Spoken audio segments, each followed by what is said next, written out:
Now, Parliament has thrown its support behind the executive to deal decisively with attempts by secessionists to declare an independent Western Togoland. Minority Leader Haruna Idrisu told the MPs on the first day of sitting following 7-week break of that the president can be rest assured the House supports efforts to keep a united country. We all must work to preserve the peace, the stability, and the unity of our country.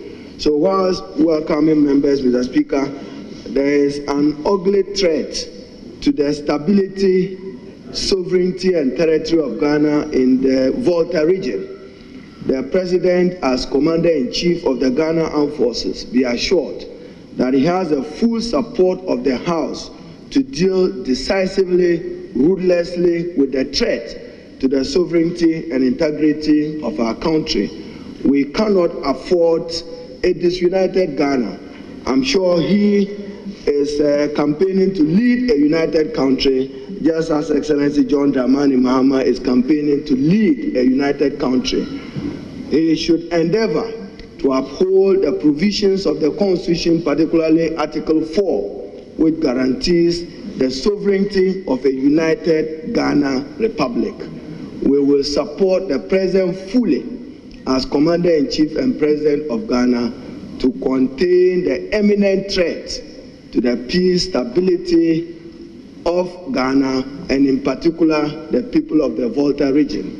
The threats there can be worrying and can undermine the conduct of free, fair elections throughout Ghana, and in particularly in that region. So I want to welcome colleagues back to the House and assure the House that we will support every effort of government to contain that ugly threat. I thank you, Mr. Speaker. Thank you very much. Minority Leader there. Let's go on Zoom. My colleague Joseph Opoku Gakpo is joining me right there in Parliament. Hello, Joseph. Gifty. Joseph, so let's talk about the sort of reaction that this message got. This is the first day they're in Parliament after a rather long break. Correct. So this was actually what you could call the addresses that came from the leadership of the House, even as MPs convened for that for this particular meeting, which is actually the final meeting we'll be having this year, ahead of them going on break and then eventually this Parliament being dissolved a little later in the year. Now, the Minority Leader, Haruna Idrisu, was the one to first comment on this, rightly assuring that the President and the Executive, for that matter, has the support of Parliament to deal decisively with those who are involved in this secessionist attempt. He got a comment on that as well from the Majority Leader, Chairman Sabonsu, who interestingly was introducing a very interesting perspective, actually making the point that he hopes that there doesn't exist any situation where any member of Parliament will be behind this attempt to create a secessionist group and even allow for the secessionists of the Republic Ghana. As to who exactly and what exactly he was referring to in that urge, no one knows, but he repeatedly made the point that he's hoping that no member of Parliament supports that particular group and their action. On December 7th, the institution that is charged with the conduct of the elections has given all assurances that they are going to ensure a smooth conduct of elections that will be peaceful, that will be transparent, that will be free and fair. The authorities, the President has also assured that whatever it takes to make these elections peaceful, the Executive is going to assure and indeed ensure that. The Speaker, men and women of goodwill must urge the Commission to do what is needful and appropriate.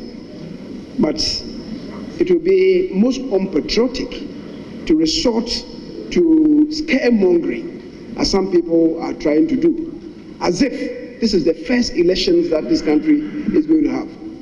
So, Speaker, we have had several elections. Sometimes we must admit we push ourselves a bit to the brink. But Ghana has survived. And we must count on the goodwill and the good conscience of all of us to do what is right, but not to be unnecessarily engaged in scaremongering, as if the heavens are going to cave in on us. It's not true. What needs to be done, however, must be done by all of us as a collective.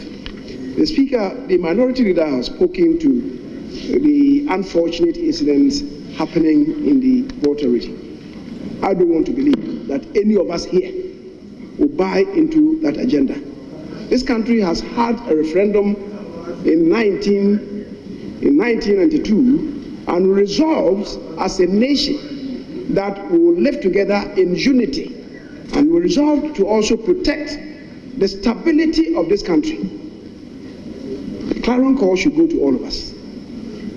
It should go to all of us herein assembled as members of Parliament, that collective resolve which happened when we conducted the referendum that approved the 1992 Constitution still holds.